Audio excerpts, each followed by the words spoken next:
Хөдөө аж ахуйн их сургууль бэлчээрийн мал сүрэг ба зэрлэг амьтдын харилцан үйлчлэлийг судлах төслийг хэрэгжүүлж эхлээд байна. Монгол улсын шинжлэх ухаан технологийн салбарт төдийлөн яригдж байгаагүй бэлчээрийн мал сүрэг, зэрлэг амьтдын хоорондын харилцан үйлчлэлийн асуудлыг судлах, мал аж ахуй болон зэрлэг амьтдын харилцан шүтэлцээ, зэрлэг амьтны менежментийн сургалтын чанарыг сайжруулах зорилгоор Чехийн Прагийн хөдөө аж ахуйн их сургууль, Монголын хөдөө аж ахуйн их сургууль болон шинжлэх ухааны академи хамтран бэлчээрийн мал сүрэг ба зэрлэг амьтдын харилцан үйлчлэлийг судлах төслийг хэрэгжүүлж эхлээд байгаа юм а. За манай хөдөө аж ахуйн их сургууль, Чехийн хөдөө аж ахуйн сургуулийн багш нартай хамтарсан бэлчээрийн мал аж ахуй, зэрлэг амьтдын харилцан үйлчлэлийг судлах төслийн хүрээний ажил маань эхлээд явж байна.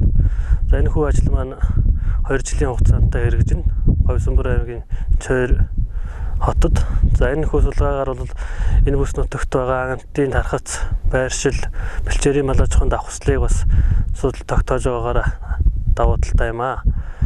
За манай сургуулийн одоо судлаач багш нар сургуулийн зүгээс удирдлага болохоор хөдөө аж ахуйн сургуулийн одоо Баатар цогт мал аж ахуйн техникийн сургуулийн захирал.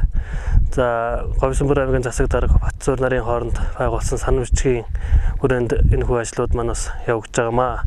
Энэ хүү санам бичиг байгуулагчнаар одоо хоёр сургуулийн судлаач, орон нутгийн одоо иргэдийн амжиргааг дэвшлүүлэх мал аж ахуй, зэрлэг амьтдын байгаль орчны талаар судалгааг нутгийн иргэд хийж өгч байгаагаараа давуу талтай. За энэ хүү хүрээнд манай сургуулийн одоо судалгааны баазыг Говьсөнбөр аймгийн Цойр хотод байгуулах тухай бас хэрэгжиж байгаа. Энэ ажил маань байгуулагчнаараа Говьсөнбөр аймгийн одоо байгаль орчны асуудлыг одоо жил бүр ирж судлах, оюутнууд танин мэдэх, цааш нь түгээх ач холбогдолтой юм. За энэ хүү манай төслийн одоо хүрээний үнд бол одоо Говьсөнбөр аймгийг одоо анх сонгож авсан үндэслэл нь бол одоо судлагдаагүй, бас бэлчээрийн дороотолтой амьтдын байршил нутагт давхцсан гэдэг утгаар энэ газрыг сонгож авсан. Энэ сонгож авсан газрыг маань одоо цаашид хүмүүст ойлгуулах, мэдээлэх, таниулах ийм ажлууд маань бол одоо хийгдээд явж байгаа гэж ойлгож болно. За манай сургууль нь одоо улсын хэмжээнд зэрлэг амьтны чиглэлээр одоо сургууль судалгааг бол одоо биологийн нэр зүйч мэргэжлийг бол явуулж байгаагаар онцлог давуу талтай. Энэ мэргэжлэр одоо тухайн орон нутгаас одоо бас оюутан сургах ажлыг одоо шийдсэн нэг оюутан одоо энэ ангид суралцж байна. Мөн одоо мал аж ахуйн чиглэлээр 2 оюутныг одоо сургууль аймгийн захиргаа хооронд яригдсаар одоо суралцж байна. Нийт одоо Говьсөнбөр аймгаас 3 хүүхдийг одоо сурж байна. Энэ маань цаашдаа бас нэмэгдэж орон нутгийн боловсон хүчин хангагдах ийм бас давуу талтай болж байгаамаа. За бид бүхний одоо энэ хэрийн судалгаа хийж байгаа бол хэд хэдэн арга зүй ашиглаж байна. За Цойрын богд бол орчимд одоо камер суйрлуулж энэ камерын тусламжтайгаар энэ амьтдын талаар мэдээллийг цуглуулж авч мөн одоо энэгээр одоо хууль бус агнуурыг одоо хянах тийм боломжтойг бол бас судлан үзэж байна. За мөн бол одоо босоо төр тавь шүүх барих, шүүний төрөл зүйлийг тогтоох зүйлүүдийг бол мөн оюутнуудад зааж өгч арга зүйг сургаж байна. За мөн одоо шугамн транспортоор амьтдыг яаж тоолох уу, нөөцийн тогтоох уу гэдэг зүйлийг бол хэрийн судалгааны явцдад оюутнуудад заа сургаж байгаагаараа их онцлог болж байна энэ сургалт. За цаашид энэ сургалтыг одоо илүү гүнзгийрүүлэн одоо дахин дараа жил хийхэд бол бас нэлээд тодорхой үр дүнгууд гарч очих байх гэж найдаж байгаа. Төслийн хүрээнд бэлчээрийн мал аж ахуйг яаж зөв хөгжүүлэх, зэрлэг амьтдаа хэрхэн яаж хамгаалах вэ гэдэг дээр судалгааны дүнд хариулт өгч, төрийн захиргааны шийдвэр гаргагчдад энэ чиглэлээр тодорхой саналуудыг дэвшүүлэх боломжтой болж байгаад ач холбогдол нь оршиж байгаа юм а. Бэлчээрийн мал аж ахуйтай харьцуулбал зэрлэг амьтдын судалгаа маш бага байдаг. Тийм ч учраас бэлчээрийн мал аж ахуйг хөгжүүлэхэд зэрлэг амьтдын нөлөө асар их байдаг. Тухайлбал малын гаралтай өвчин бэлчээрийн мал аж ахуйгаас зэрлэг амьтад руу шилжиж байна уу? Зэрлэг амьтдаас бэлчээрийн мал аж ахуй руу шилжиж байна уу гэдэг харилцан үйлчлэлийг судлах нь их чухал юм а. Мөн төслийн хүрээнд Чех улсаас хөдөө аж ахуйн их сургуулийн мал аж ахуй биотехнологийн сургуулийн ан агнуур биологийн сургалтыг сайжруулах судалгаа хийхэд тусламж болгон судалгаа болон генетикийн лабораторийн тоног төхөөрөмж зэргийг олгохоос гадна сургалтын төлөвлөгөө, сургалтын материалыг бэлтгэх зөвлөгөө өгч чанарыг сайжруулахаар зорин ажиллаж байна. Намайг Павла Хизманова гэдэг би Чех улсын Прагийн хөдөө аж ахуйн их сургуулийн мал амьтан хүрээлэнгийн ажилтаа. Чех Монгол ихтэй сургуулиуд болон Монголын шинжлэх ухааны аягтай хамтран хэрэгжүүлж байгаа төслийн хүрээнд бид энд ирээд байгаа юм. Энэ сургалтыг мөн Чехийн хөгжлийн агентлагийн санхүүжилтээр Пеплинет гэдэг Чехийн төрийн бас байгууллага хэрэгжүүлж байгаа. Энэ төслийн хүрээнд бид байгаль орчныг хамгаалах туршлагаа хуваалцахаар ирсэн байна. Бидний хувьд олон улсад ажиллаж байсан арвин туршлагатайгаас гадна ялангуяа нүүдлийн мал аж ахуйтай хэд хэдэн оронд ажиллаж байсан. Жишээлбэл Сенегал улсад томоохон туруутай амьтан дербийн грос гэж байдаг. Тэр амьтныг хамгаалах зорилгоор тусгай хамгаалалттай газар байгуулах зэрэг ажилд оролцож байсан. Энэ туршлагаасаа үндэслээд бид Монгол улсад зэрлэг ан амьтныг хамгаалах боломжтой гэж үзэн Монгол улсын талаас гаргасан саналыг дэмжиж манай сургууль хамтран ажиллахаар болсон юм. Чойр уулын энэ хэсгийг сонгож авсан нь хамтрагч байгууллага болох Монголын хөдөө аж ахуй их сургуулийн багш нар маань энэ хэсгийг сонгож авсан байсан бөгөөд аргал угалз ан амьтдыг судалж хамгаалan ажиллах бүрэн боломжтой байна гэж үзснийх. Энэхүү судалгаа хийгдснээр экотуризм буюу энэ орон нутгийн иргэд малчдын орлогод нэмэр болох үед нийгэм эдийн засгийн чухал үр нөлөөтэй учраас бид бүхний зүгээс хамтарч ажиллах боломж болцоогоороо туслах боломжтой гэж үзсэн юм а. За тодорхой хугацаанд одоо ажиллах хорвын тохируулаад энэ камерыг бол одоо энэ 10 камерыг бол энэ чойрын богдууд байрлуулсан байгаа. Энэ маань бол зураг авах, видео бичдэг их хоримтой. Энэгээр бол энэ камерын ач холбогдол бол одоо шөнийн идэвхтэй амьтдыг судалдаг. Энэ амьтдын талаар одоо мэдээлэл судалдаг маш сайн мэдээлэгч байгаж болдгоороо бас их давуу талтай юм. За энэ камерыг одоо шөнө 24 цагаар одоо бичлэг зураг хийн. За бид бүхэн одоо энэ тавьсан камерынхаа үр дүнг бол одоо хараахан шалгаж амжаагүй байгаа. Одоо бас өнөөрөө шалгахад ямар амьтад бүртгэгдэж зураг авсан байна. Тэрнийг одоо бас их сонирхолтой мэдээ гарах болов уу гэж бодож байгаа. Тэгэхээр би миний хувьд бол Говьсанбар аймгийн байгаль орчны иргэний зөвлөлийн тэргүүнд ажилладаг.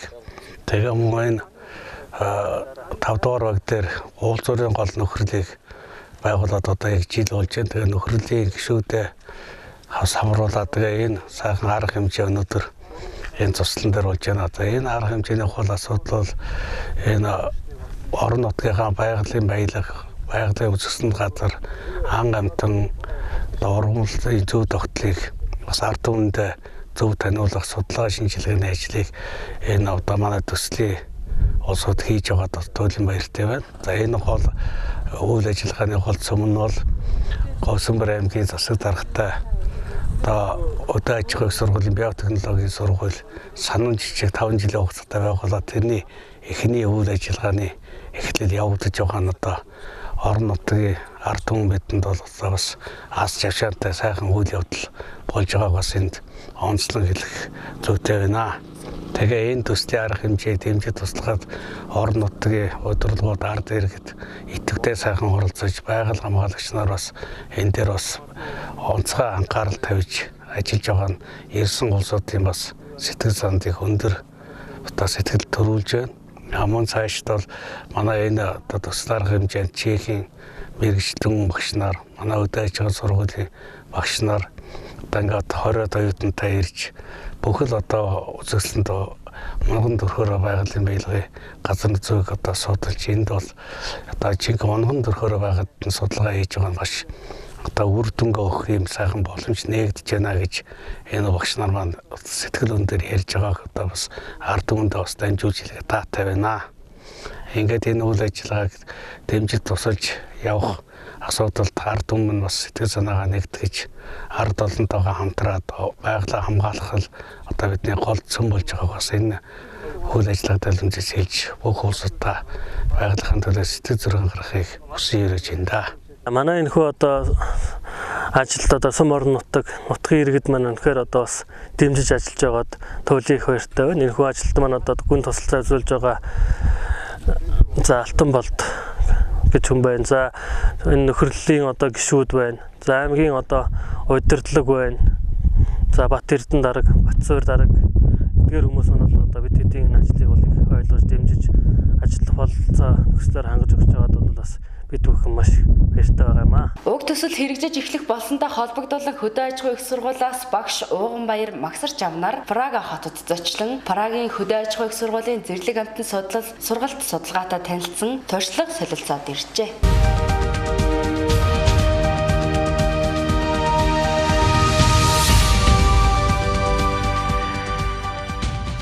Сүмбэр сумын залуу малчид хоршоологчдын чуулга уулзалт боллоо. Говьсүмбэр аймгийн Сүмбэр сумын засаг даргын тамгын газар, аймгийн хөдөлмөр халамжийн үйлчилгээний газар, Инвесткоп Монгол төслийн баг хамтран сумдын хөдөөгийн бүх багийн төлөөлөл төвийн баг тус бүрээс 5 залуу малчид хоршооны гишүүд хөдөлмөр эрхлэлтийг дэмжих хөтөлбөрт хамрагдсан залуучуудыг хамруулсан Сүмбэр сумын залуу малчид хоршоологчдын чуулга уулзалтыг зохион байгуулсан юм а. Өнөөдөр Сүмбэр сумын залуу малчид хоршоологчдын чуулга уулзалт болж байна. Энэ уулзалтаар Говьсүмбэр аймгийн хөдөлмөр халамж үйлчилгээний газар, Инвесткоп тал хоёр ба оюун бүсийн төслийн багийнхантай хамтарч одоо Сүмбэр сумын уулзалтыг зохион байгуулж байна. Энэ уулзалт маань бид хүн бас хоршоологчдын талаас төрөөс хэрхэн ямар бодлого баримталж байгаа тэр бодлогыг одоо хэрэгжүүлэх, хоршоологчд маань одоо ямар одоо үйл ажиллагаа одоо явуулах талыг нэгцэн ойлголт чиглэлтэй болох зорилгоор энэхүү уулзалт зөвлөгөөнийг зохион байгуулж байгаа юм аа. Өнөөдрийн энэ уулзалтанд одоо 100 гаруй хоршоологчд оролцож байна. Хөдөөгийн манай Сүмбэр сумын болоод 6 багийн төвшөнд хоршоологчд үйлдвэрлэж байгаа залуу хоршоологчд малчид ингээд уулзж байгаа юм аа. Монголын хоршооллын сургалт мэдээллийн төв, Канадын хоршоологчдын холбооноос хамтран хэрэгжүүлж байгаа Инвесткоп Монгол төсөл маань өнөөдөр төслийнхаа Сүмбэр суманд залуу малчид хоршоологчдын чуулга уулзалтыг бол хамтран зохион байгуулж байна. За манай төслийн гол зорилго болохоор төслийнхаа 10 сумын малчдыг чадварчуулах, хоршоогоо чадварчуулах.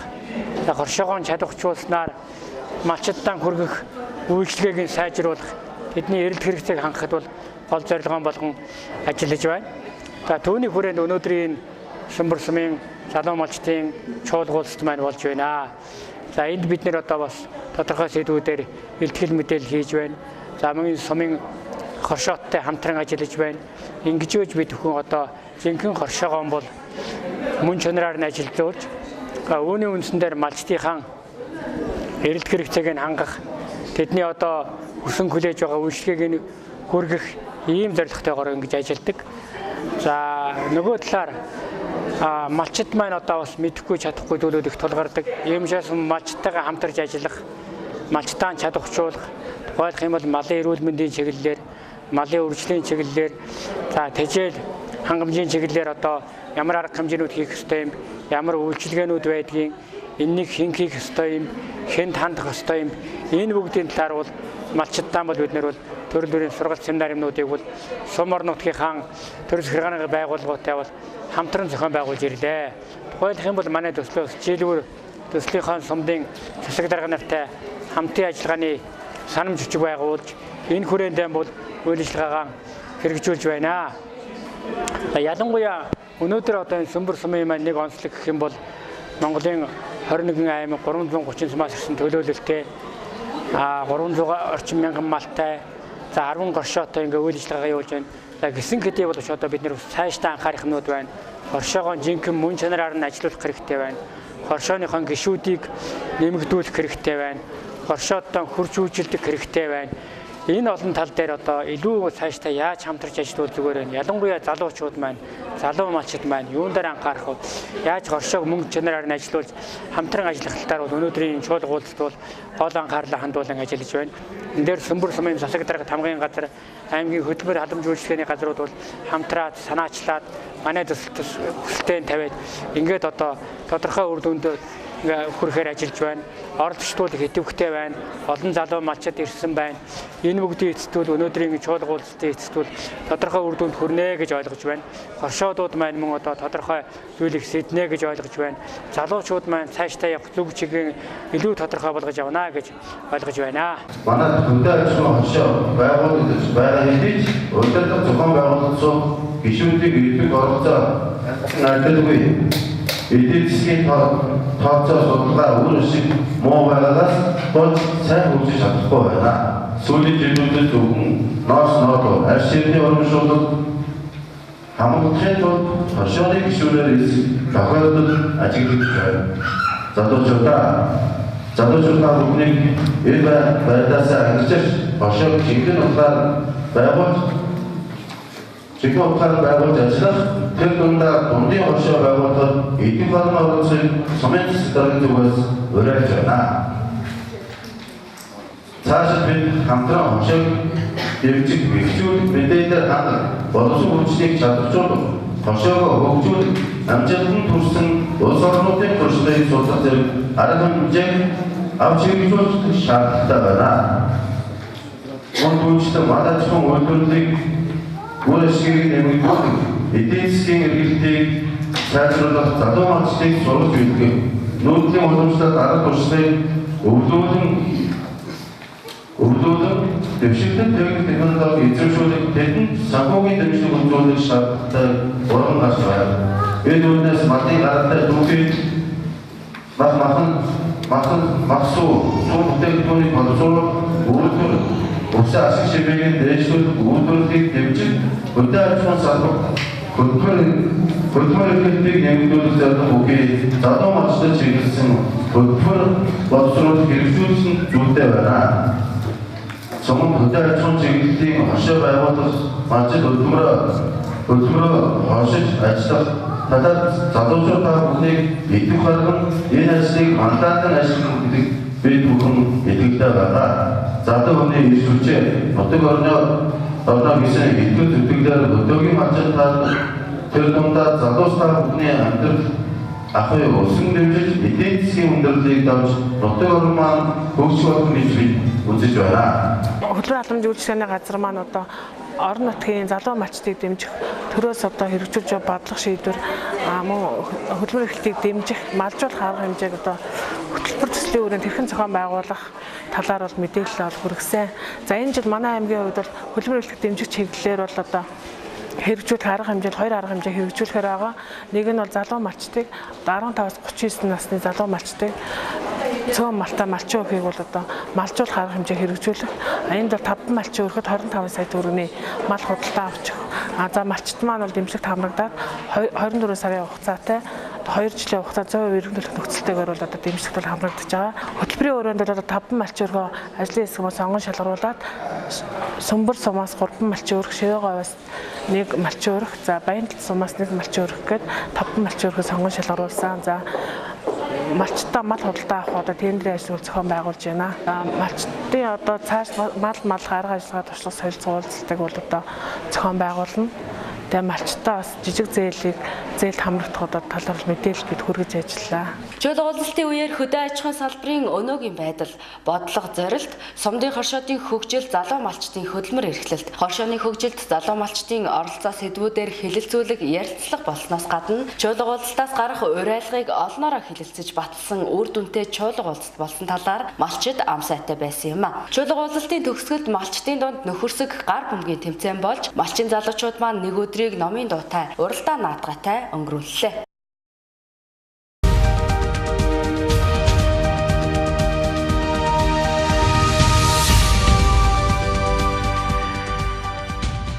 Монгол улсын засгийн газрын шууд дэмжлэгтэй Дэлхийн банк, Швейцарын хөгжлийн агентлагийн санхүүжилттэй Монгол улсад нийгмийн эгэх хариуцлагыг бэхжүүлэх төслийн хүрээнд Говьсөнбөр аймагт хэрэгжиж буй эрүүл мэндийн тусламж үйлчилгээнд хэнийг ч орхидуулахгүй байх нь дэд төслийн багийнхан миний мэдих эрүүл мэнд сэдэвт жүжигчилсэн урлагийн тоглолтыг зохион байгуулсан юм а. Тэгэд өнөөдрийн бидний мэдих эрүүл мэнд гэдэг энэ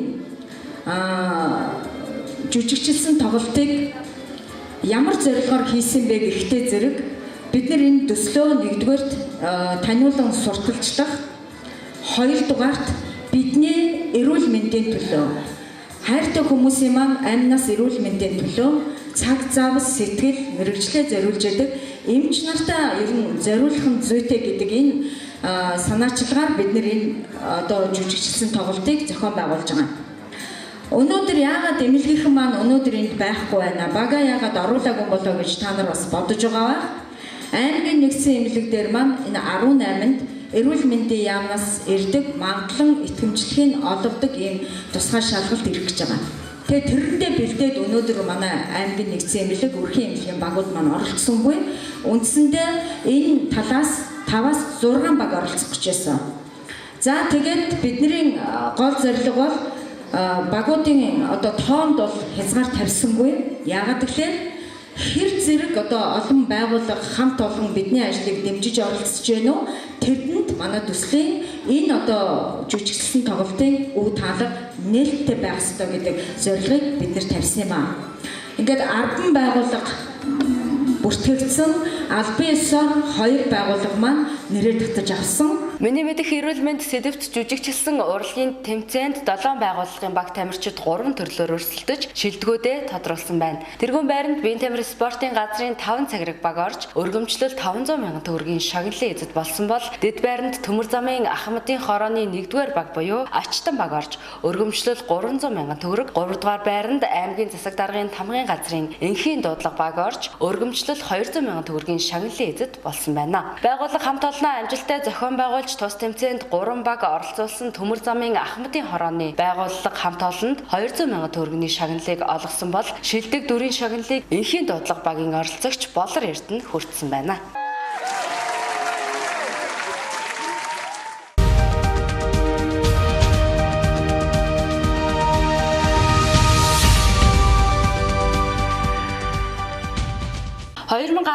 оны 9-р сарын 18-ны өдөр Говьсөнбөр аймгийн Ерөнхий боловсролын 1-р сургуулийн намрын спортын өдөрлөг болж өнгөрлөө. Тус өдөрлөгийн нэг онцлог үйл явдал нь 1000 гаруй хүүхдийн нэгтгэсэн гимнастик үзүүлэх явдал байсан юм. Ерөнхий боловсролын 1-р сургуулийн 1-ээс 12 дугаар ангийн нийт 1000 гаруй сурагчдыг хамруулан эцэг эхчүүд үзэгч олонд үзүүштэй гимнастикийг үзүүлсэн нь Говьсөнбөр аймагта анх дахин болж байгаа юм а.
Yeah.